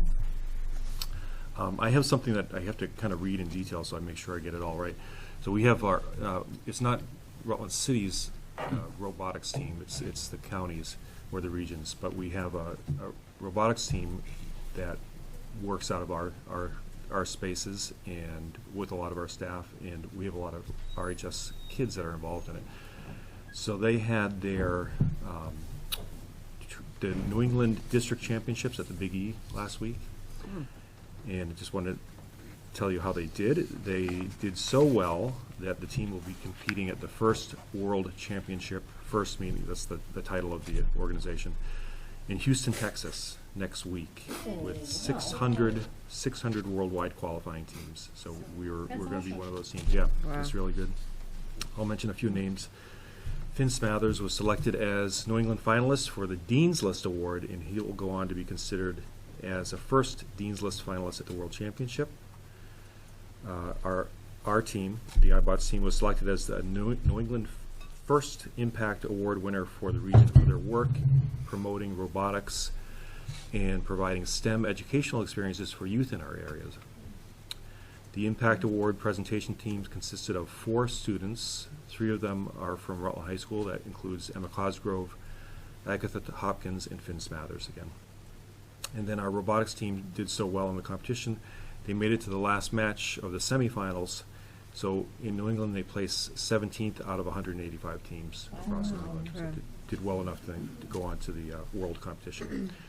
So the RHS kids in that team include these guys who have been involved in it all season. Margot Thompson, who was here presenting a little while, or a meeting or two ago. Emma Cosgrove, Finian Smathers, Bobby Giordano, Agatha Hopkins, Josh Pankratz, Lucas Lovett, and Caroline Giordano. So congratulations to that group. They've done a really good job. One official announcement, we want to make sure our community knows that the state is still doing PCB testing in schools across the state. So they've kind of slowed down the process, and I think this was supposed to happen, it was maybe like a fall, November, September or something like this. So now we're getting to it for the middle school. Middle school's next. So that test will happen in the week of May 13th, and it's basically they'll be taking air samples across the building. We'll have a letter coming out to parents that will explain the process, and then when they finish, they get the results. We'll have another letter that will explain what the results are. So we'll continue on with that. I want to give a quick hiring update. We're in a pretty good position this year. We're pretty hopeful that we should be fully staffed. Right now, Northeast, Northwest, and RMS are fully staffed. Stafford is in a pretty good position. They have 2 openings, one in electrical and one in pre-tech exploratory. It's a new course that they'll be offering next year. And then RIS is in a good position.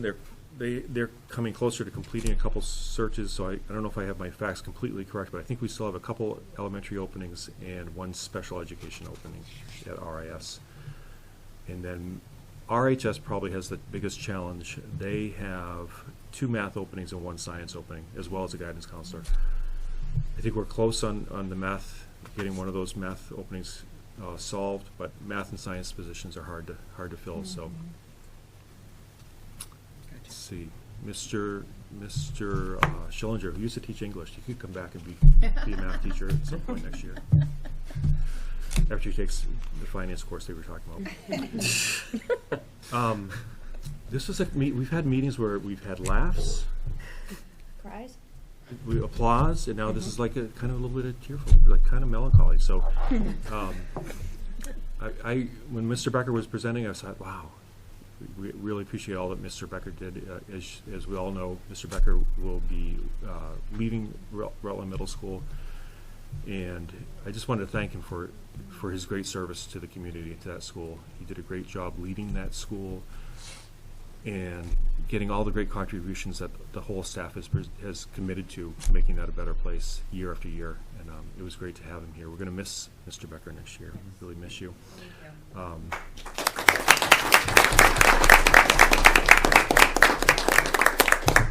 So to that end, we're working on the process of finding a successor to Rob, so we'll keep you updated on that as we go along.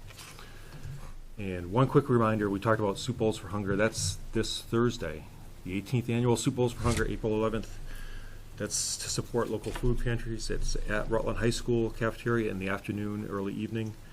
It's in person, and tickets are available at the RHS main office in Phoenix Books, and there's a really good article about it in, I think, today's paper in the Rutland Herald, if you'd like to participate in that. That's it. As fast as I could go. Okay. Thank you. Rushed it. So next up is the building committee report, Sarah. Oh, that's me. That's you. Let's see. The building committee. It's my first time doing this. We met on April 2nd. Glenn, we have a packet in here. Glenn had a lot of information for us. Let's see. We had before and after pictures of the Northeast staff room where Roadside Chapel came in and helped revamp the whole room. And you should look in the packet because the pictures are it's pretty amazing what they did. And we were really, I know the staff's really thankful to have that room redone. He gave us an update on the RIS gym floor and shared with us a really cool video of timeline of it getting taken out and resurfaced and redone. So I believe the concrete has cured. Yes, it's cured, and they're moving on to the next part. A note that I wanted to mention was that a free Rutland R is being provided by Danaher Flooring, so that we have that on the floor. And then future flooding incidents will not result in damage to the floor. So that was a big important thing that I wanted to make sure all the new people knew. School bus RFP and maintenance truck RFPs were in our consent agenda. I believe they were both in there. So that was something that we discussed. It was brought up the viability of doing hybrid vehicles, but then we kind of landed on the side of we're talking about a maintenance truck, and a maintenance truck takes a lot of beating, and we weren't sure about whether we should jump onto electric vehicles yet or not because of how much use we use them. So it's in the future, but it's not something that we're jumping on quite yet with some of the maintenance vehicles. So that was something we talked about.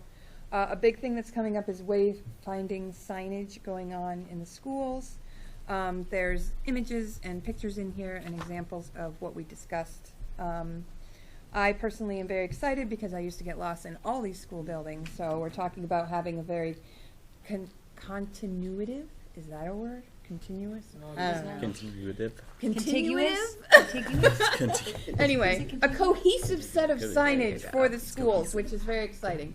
And also two-way radios are something that they're going to start investing in to give everybody a overall base of communication through all the schools. And alumni field, there was a misquote in the original, was it the RFP? He made an error in the consent agenda in December, so he brought forth the error, showed us what happened, and fixed it, and said, sorry. It's almost like he has too much work to do. So we said he was fine. Let's see, lots of work planned over April break. He showed us pictures and the plans that were coming up. He also wanted to recognize the maintenance staff for Saturday and Sunday snow removal related to the March 24th snowstorm, which I think is very important to mention. The next meeting is May 7th, 2024. And there you go. Any questions? We have a big packet, so if you want to see pictures and stuff, it's in the packet. So. Questions, anyone? Thank Very you. thorough, thank you. Yeah. Thank you. You're welcome. You're up, Mary Beth. All right, thank you. So at our last committee of the Finance and Strategic did I say that? What did I say? Committee? The last meeting? Anyway, let me start over. At the last meeting, at the last meeting of the Finance and Strategic Planning Committee, we had 3 main topics. And the first one was dealing with the district's food service contract. And so Ted let us know that Lori Colgan, who is our food service consultant, has been working closely with the business office administration and the Agency of Education to solicit bids for the new district food service contract. It is one of our larger district contracts that we have, and it's usually in a 5-year increment. So it's a pretty big deal. It's a long period of time with a great deal of money. We do spend annually more than $1 million on our food service. So the bidding process follows specific guidelines set by the Vermont Agency of Education, and they do include putting out sufficient public notice.